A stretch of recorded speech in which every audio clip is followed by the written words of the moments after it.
Julissa, Yes. can you tell me a story?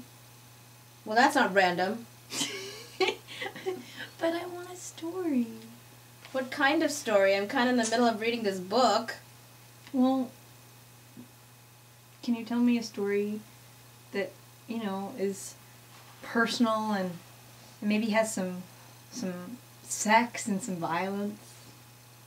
Or just anything. I'm not particular. Well, I don't know about sex and violence, but I have something outrageously exciting. Really?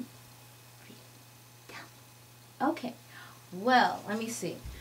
There's this one story that my mom used to tell me when I was little. Now, I don't know if it's true or not, but we think it is, as in us Indians. You know how back in the day our country was bombarded by white people? Yes. Well, there was this one white missionary woman, okay? And she has been living in India for years doing her father's work. But, you know, with the whole converting Hindus into Christian deal. And stuff. Yeah. Yeah.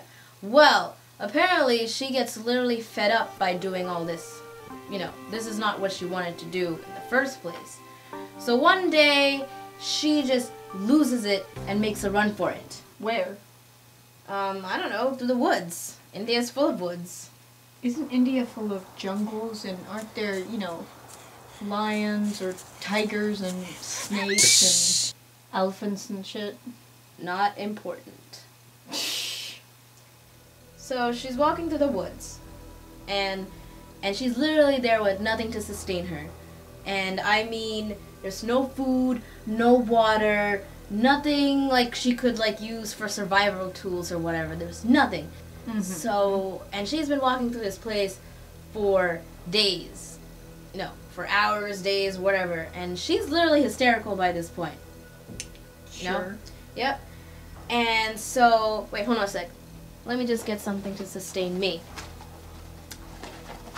Yeah. Yeah. Continue.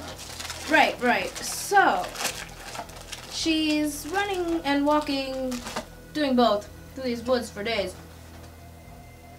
She's walking around. And then she, And then she...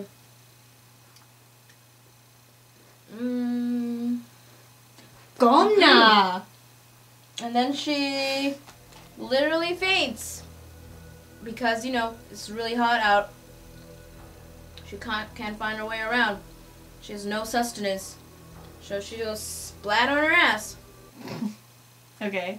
Mm-hmm. And then what? Well, she still have conscience by now. Yeah. And she's calling God for help. At this point, she looks up at the sky and goes, I see the light.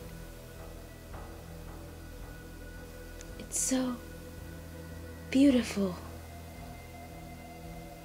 Lord. And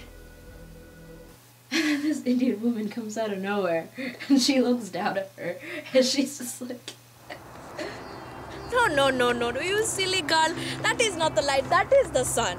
No, it's alright. Let me help you. And then this woman literally picks her up. And Wait. So, there's an Indian woman Mm-hmm. who comes out of fucking nowhere. Mm-hmm. And she's speaking perfect English Yeah. in the middle of the late 19th century. Hey, it happens. And it's my story. So, shut up and listen, okay? Okay. Fine. So, anyway, this Indian woman takes her to her home and restores her to her health. This white girl is so confused and doesn't know what to do anymore. No, I couldn't accept your food. It would be unbecoming. So the woman tells her, eat. Eat now. Mm-hmm. So the Indian woman tries to shove the thing down her throat. And the white woman starts to eat. Where is this going? Just getting somewhere.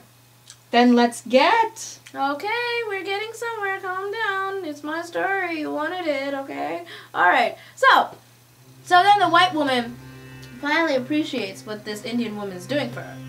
And she goes, Listen, you've been so good to me and shown me your kindness and strength of heart, and I can't help but feel I must show my gratitude to you by telling you about the Lord, as I can see He's already working through you. Listen, Whitey. What you know got you staring at the sun for no hope for survival and almost starving to death. You can show me your gratitude by shutting it. And the white woman didn't even know what to say. She was utterly shocked by what this woman just laid down for her. Why? Because she saved her life. Weren't you listening? But that's not the end of it. Because then the Indian woman takes the white woman to this place. Place? That's nondescript. Okay. She takes her to this holy ruins of some kind. How about that? Yeah. So this white woman sees these ruins, and she suddenly feels something come upon her. Something like hard Like to a explain. Spirit? Exorcist type thing? Not really. It's more like she's in a trance. She can't really explain everything about her, but she feels uplifted. Like it's Still sounds like The Exorcist. Yeah, we'll go with that. Eye waking experience, why not? So then she finds the Indian woman sitting in foot of these ruins, meditating. So the white woman goes up to her with like this desperate look on her face and goes, "Please, can you teach me?" The Indian woman goes, "Yes. Yes, I will." And then what? She teaches her how to meditate. It takes her years and years to practice. The cool thing is, she was the only white person to get really, really good at it.